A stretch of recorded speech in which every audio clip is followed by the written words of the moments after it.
दोस्तों welcome to MC classes. आज है 12 जून। तो 12 जून से रिलेटेड जितने भी करंट अफेयर हैं वो आज हम इस वीडियो में डिस्कस करेंगे। पर वीडियो स्टार्ट करने से पहले मेरी आप सबसे रिक्वेस्ट है कि आप वीडियो को लास्ट तक जरूर देखिएगा, क्योंकि हर करंट अफेयर जुड़े जो फैक्ट हैं वो इस वीडियो में बताए गए हैं। चलिए स्टार्ट करते हैं।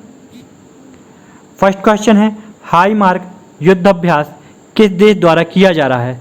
तो option C is correct, Pakistan. Pakistan द्वारा हाई मार्क युद्ध अभ्यास किया जा रहा है। अब इससे रिलेटेड जो फैक्ट हैं वो हम देख लेते हैं क्या है। पाकिस्तान के युद्ध अभ्यास हाई मार्क पर भारत पैनी नज़र रख रहा है। कराची के आसमान के करीब हो रहे इस युद्ध अभ्यास में पाकिस्तानी वायुसेना के लड़ाकू और अन्य विमान शामिल हैं।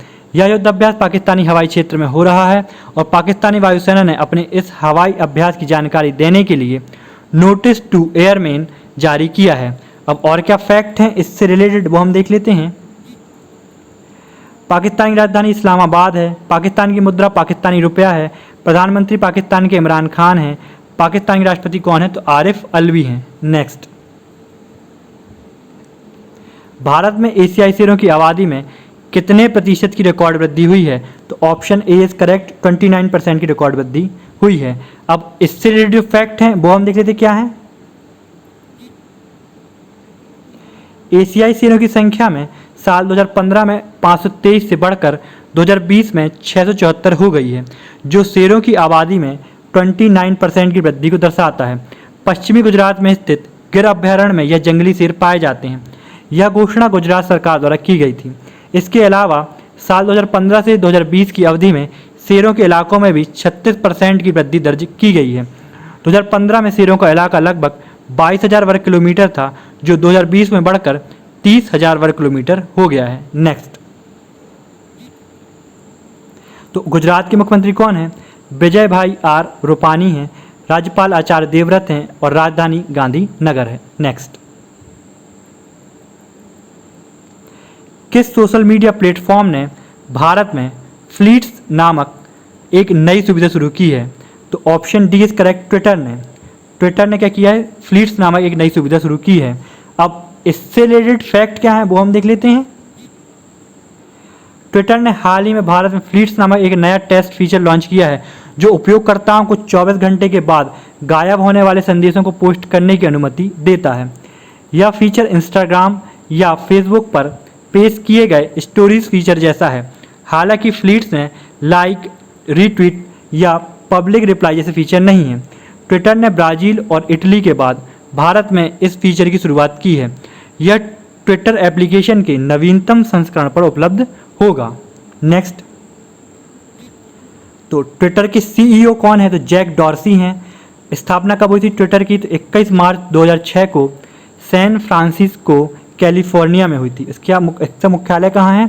तो सैन फ्रांसिस्को कैलिफोर्निया में ही इसका मुख्यालय है। नेक्स्ट,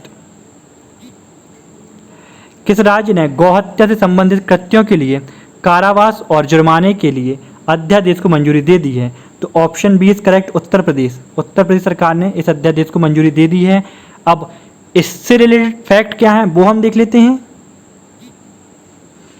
उत्तर प्रदेश मंत्रिमंडल ने हाल ही में गौवध निरोध संशोधन अध्यादेश 2020 को मंजूरी दे दी। इसके लिए गौहत्या अधिनियम 1955 में संशोधन किया गया। इस संशोधन के द्वारा गायों की रक्षा और गौहत्या से संबंधित अपराध को रोकने में मदद मिलेगी। इस अध्यादेश में गायों को शारीरिक क्षति के लिए 7 साल तक का कारावास का प्रावधान और गौहत्या से संबंधित मामले में 3 लाख रुपए तक के जुर्माने का प्रावधान है। और क्या फैक्ट हैं इससे? तो राजधानी क्या है? उत्तर प्रदेश की लखनऊ है। राज्यपाल कौन है? तो आनंदीबेन पटेल हैं। मुख्यमंत्री कौन है? तो योगी आदित्यनाथ हैं। नेक्स्ट, हाल ही में कोविड-19 महामारी के कारण किस पुरस्कार को रद्द किया गया है? तो option D is correct, Ramon Magsaysay पुरस्कार को क्या किया गया है? रद्द किया गया है। अब इससे रिलेटेड फैक्ट क्या है वो हम देख लेते हैं। नोबेल पुरस्कार के एशिया संस्करण के रूप में माने जाने वाले रेमन मैग्सेसे पुरस्कार को कोविड-19 महामारी के कारण इस वर्ष रद्द कर दिया गया। यह पुरस्कार न्यूयॉर्क स्थित रॉकफेलर ब्रदर्स फंड के ट्रस्टियों द्वारा सन 1957 में स्थापित किया गया। फिलीपींस की सरकार की सहमति से वहां के भूतपूर्व राष्ट्रपति रमन मैग्सेसे की स्मृति में यह पुरस्कार प्रारंभ किया गया। यह केवल तीसरी बार है जब पिछले 6 दशकों में वार्षिक पुरस्कार रद्द किया गया है। इससे पहले 1970 में वित्तीय संकट और 1990 में फिलीपींस में आए भयानक भूकंप के कारण यह पुरस्कार रद्द किया गया था। यह पुरस्कार मनीला वेस्ट फाउंडेशन द्वारा प्रदान किया जाता है और द्वितीय विश्व युद्ध के बाद फिलीपींस गणराज्य के तीसरे राष्ट्रपति के नाम पर यह पुरस्कार का नाम रखा गया। अब और क्या फैक्ट हैं और कौन कौन से पुरस्कार हैं वो हम देखते हैं। नोबेल पुरस्कार, तो नोबेल फाउंडेशन द्वारा स्वीडन के वैज्ञानिक अल्फ्रेड नोबेल की याद में वर्ष 1901 में शुरू किया गया। यह शांति, साहित्य, भौतिकी, रसायन, चिकित्सा विज्ञान और अर्थशास्त्र के क्षेत्र में विश्व का सर्वोच्च पुरस्कार है। इस पुरस्कार के रूप में प्रशस्ति पत्र के साथ $14 लाख की राशि प्रदान की जाती है। अल्फ्रेड नोबेल ने कुल 355 आविष्कार किए, जिनमें 1867 में किया गया डायनामाइट का आविष्कार भी था। अब ज्ञानपीठ पुरस्कार, तो ज्ञानपीठ पुरस्कार भारतीय ज्ञानपीठ न्यास द्वारा भारतीय साहित्य के लिए दिया जाने वाला सर्वोच्च पुरस्कार है। भारत का कोई भी नागरिक जो 8वीं अनुसूची में बताई गई 22 भाषाओं में से किसी भी भाषा में लिखता हो इस पुरस्कार के योग्य है। पुरस्कार में 11 लाख रुपए की धनराशि, प्रशस्ति पत्र और बागदेवी की कांस्य की प्रतिमा दी जाती है। 1965 में 1 लाख रुपए की पुरस्कार राशि से प्रारंभ हुए इस पुरस्कार को 2005 में 7 लाख रुपए कर दिया गया, जो वर्तमान में 11 लाख रुपए हो चुका है। मतलब इसकी वर्तमान अभी धनराशि कितनी है? 11 लाख रुपए। नेक्स्ट, 22 मई 1961 को भारतीय ज्ञानपीठ के संस्थापक श्री साहू शांति प्रसाद जैन के 50वें जन्म दिवस के अवसर पर शुरू किया गया था। अब पुलित्जर पुरस्कार क्या है? तो 1917 में प्रारंभ किया गया पुलित्जर पुरस्कार संयुक्त राज्य अमेरिका का एक प्रमुख पुरस्कार है, जो समाचार पत्रों की पत्रकारिता, साहित्य और संगीत रचना के क्षेत्र में उल्लेखनीय कार्य करने वालों को प्रदान किया जाता है। नेक्स्ट, विज्ञान, प्रौद्योगिकी और नवाचार नीति 2020 के संदर्भ में आम लोगों और विशेषज्ञों से परामर्श प्राप्त करने के लिए क्या लॉन्च किया जाएगा? तो option D is correct, town hall meet launch किया जाएगा। अब इससे रिलेटेड जो फैक्ट हैं वो हम देख लेते क्या हैं। भारत सरकार के प्रधान वैज्ञानिक सलाहकार प्रोफेसर के विजय राघवन और डीएसटी के सचिव प्रोफेसर आशुतोष शर्मा 12 जून 2020 को विज्ञान, प्रौद्योगिकी और नवाचार नीति 2020 के संदर्भ में आम लोगों और विशेषज्ञों से परामर्श प्राप्त करने के लिए STIP 2020 town hall meet track 1 launch करेंगे। ट्रैक 1 प्रक्रिया में साइंस पॉलिसी फोरम के माध्यम से आम लोगों और विशेषज्ञों के साथ व्यापक स्तर पर विचार विमर्श किया जाएगा। यह फोरम आम लोगों और विशेषज्ञों से इनपुट प्राप्त करने का एक समर्पित प्लेटफॉर्म है, ताकि STIP 2020 का निर्माण प्रक्रिया विकेंद्रित और समावेशी हो। नेक्स्ट, प्रधानमंत्री कृषि सिंचाई योजना से के पर ड्रॉप मोर क्रॉप, प्रति बूंद अधिक फसल घटक के अंतर्गत चालू वित्त वर्ष के दौरान राज्यों के लिए कितने रुपए आवंटित किए गए हैं? तो option C is correct, 4000 crore.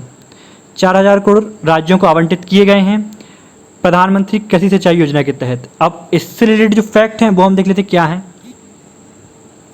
इस फंड का वार्षिक आवंटन राज्य सरकारों द्वारा चिन्हित लाभार्थियों को वितरित किया जाएगा।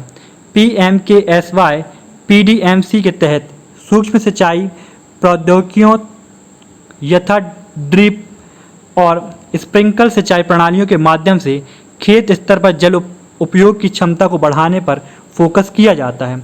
ड्रिप माइक्रो सिंचाई तकनीक से न केवल जल की बचत करने में बल्कि उर्वरक के उपयोग, श्रम खर्च और अन्य कच्चे माल की लागत को कम करने में भी मदद मिलती है।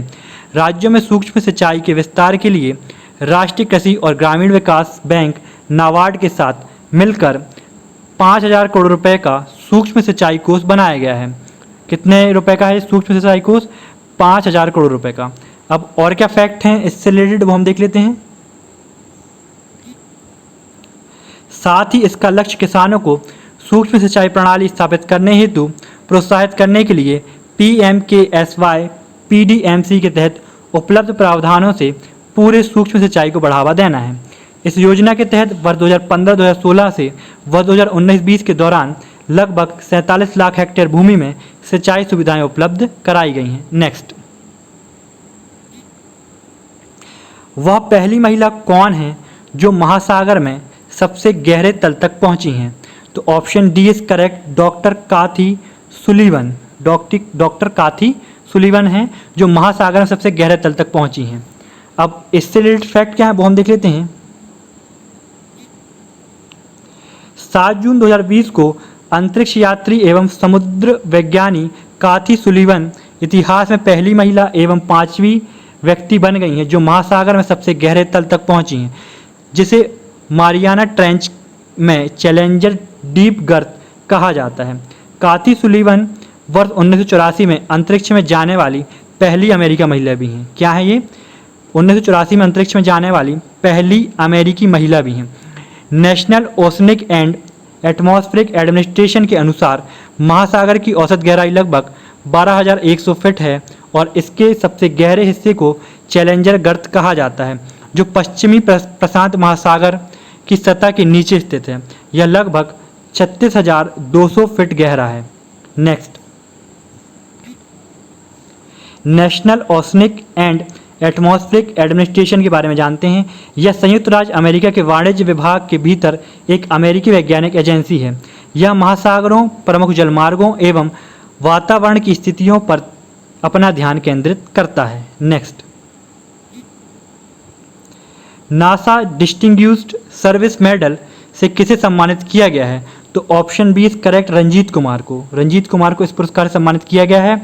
अब इससे रिलेटेड जो फैक्ट है वो हम देख लेते क्या है। भारतीय एरोस्पेस उद्यमी रंजीत कुमार को नासा ने कार्यकारी नेतृत्व, इंजीनियरिंग योगदान, तकनीकी उत्कृष्टता और उपभोक्ता निष्ठा के माध्यम से उनके प्रशासन के लिए नासा विशिष्ट सेवा पदक, नासा डिस्टिंग्विश्ड सर्विस मेडल से सम्मानित किया है। वह 30 वर्षों से नासा के साथ जुड़े हुए हैं और उन्होंने अंतर्राष्ट्रीय अंतरिक्ष स्टेशनों को उन्नत बनाने में अहम योगदान दिया। वह वर्जीनिया स्थित एनालिटिकल मैकेनिक्स एसोसिएट्स के सीईओ हैं। आर के चेट्टी पंडित पति 2002 में इस सम्मान को पाने वाले पहले व्यक्ति थे। तो कौन पहले भारतीय व्यक्ति थे? आर के चेट्टी पंडित पति 2002 में उनको यह सम्मान मिला था। नेक्स्ट, हाल ही में QS वर्ल्ड यूनिवर्सिटी रैंकिंग सूची जारी की गई, जिसमें भारतीय प्रौद्योगिकी संस्थान बॉम्बे IIT बॉम्बे ने कौन सा स्थान प्राप्त कर लगातार तीसरे वर्ष भारत का सर्वश्रेष्ठ विश्वविद्यालय बना रहा? तो ऑप्शन ए इज करेक्ट, 172वां स्थान। अब इससे रिलेटेड जो फैक्ट हैं वो हम देख लेते क्या है। हाल ही में QS वर्ल्ड यूनिवर्सिटी रैंकिंग सूची जारी की गई, जिसमें भारतीय प्रौद्योगिकी संस्थान बॉम्बे ने 172वां स्थान प्राप्त कर लगातार तीसरे वर्ष भारत का सर्वश्रेष्ठ विश्वविद्यालय बना रहा। उल्लेखनीय है कि QS वर्ल्ड यूनिवर्सिटी रैंकिंग की 1000 वैश्विक संस्थानों की सूची में भारतीय संस्थान की कुल संख्या घटकर 21 हो गई है। इस सूची में भारतीय प्रौद्योगिकी संस्थान बॉम्बे की रैंकिंग में 20 स्थान की गिरावट हुई है। केवल IIT गुवाहाटी और IIT हैदराबाद की रैंकिंग में सुधार हुआ है। नेक्स्ट, और क्या फैक्ट हैं? इस साल कुल 1029 यूनिवर्सिटीज़ की लिस्ट तैयार हुई। इसमें अमेरिका के Massachusetts institute of technology MIT ने लगातार 9वें साल पहला स्थान हासिल किया, जबकि स्टैनफोर्ड, हार्वर्ड और कैलिफोर्निया यूनिवर्सिटी को क्रमशः दूसरा, तीसरा और चौथा स्थान मिला है। ये सभी अमेरिकी यूनिवर्सिटीज़ हैं। 5वां स्थान UK की ऑक्सफोर्ड यूनिवर्सिटी को मिला है। दोस्तों, इस वीडियो की PDF प्राप्त करने के लिए डिस्क्रिप्शन पर दी हुई लिंक पर क्लिक करें।